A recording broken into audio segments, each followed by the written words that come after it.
saying.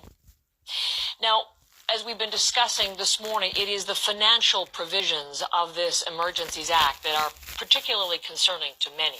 The federal government is saying banks have already started to freeze the accounts of people involved in the protests, and they are warning there will be dire financial consequences to come.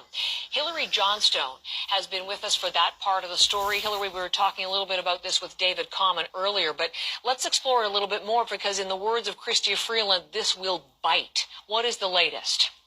Yeah, that's right, Heather. That's exactly what we heard from the Deputy Prime Minister and Finance Minister yesterday. We know that financial institutions are already moving to restrict access to both cash and cryptocurrency. That's another big thing here that we're watching as well. So the RCMP have been sharing information with these financial institutions on the protesters, their supporters, the organizers here, trying to sort of starve off or choke off access to money, which of course has now been funding this for some 3 weeks. And the government has cited terrorist fundraising laws, now directing financial institutions to target people who have perhaps donated. You were talking about that with David as well, that it's a little murky here exactly how this is going to be applied to some people. Chrystia Freeland yesterday not saying how many accounts have been frozen, not saying whose accounts have been frozen, but certainly the threat is there looming for people who have been involved with all of this. We also know that some of these crowdfunding sites, such as GoFundMe, are going to have to register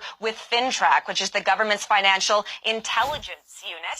We're going to play a little bit more now. This is what we've heard from Chrystia Freeland about these measures.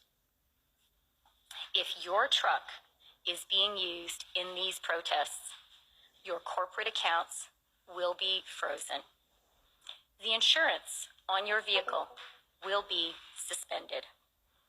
The consequences are real, and they will bite.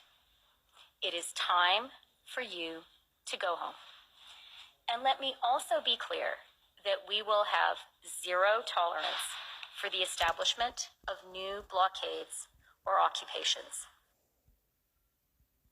Now, Heather, there has been criticism of this because banks have essentially been directed not to have any sort of financial relationship with some of these protesters, which is going to make it very difficult for them to get access to bank accounts, to have a credit card, for example, which, of course, is pretty difficult to live this day and age without those sorts of things. So what we heard from Chrystia Freeland is that this was not something that they wanted to do or that they take any pleasure in doing, but they felt that they had to in order to restore peace and order.